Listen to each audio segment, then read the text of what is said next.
కీర్తనలు 16వ అధ్యాయం. దావీదు రసిక కావ్యము. 1.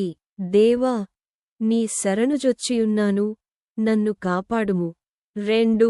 నీవే ప్రభుడవు, నీకంటే నాకు క్షేమాధారమేదియులేదని యెహోవాతో నేను మనవి చేయుదును.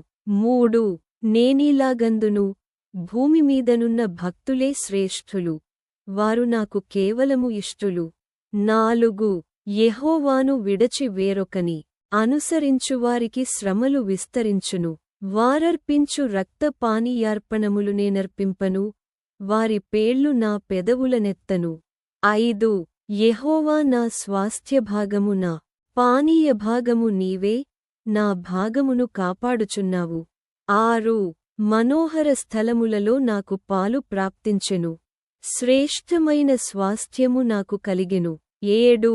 నాకు ఆలోచనకర్త్యైన యెహోవాను స్తుతించెదను, రాత్రిగడియలలో నా అంతరింద్రియము నాకు బోధించుచున్నది. 8. సదాకాలము యెహోవాయందు నా గురి నిలుపుచున్నాను, ఆయన నా కుడి పార్శ్వమందు ఉన్నాడు గనుక నేను కదల్చబడను. 9.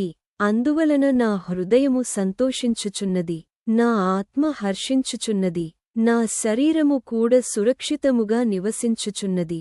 10. ఎందుకనగా నీవు నా ఆత్మను పాతాళములో విడచిపెట్టవు, నీ పరిశుద్ధుని కుళ్ళుపట్టనీయవు. 11. జీవమార్గమును నీవు నాకు తెలియజేసెదవు, నీ సన్నిధిని సంపూర్ణ సంతోషము కలదు, నీ కుడిచేతిలో నిత్యము సుఖములు కలవు.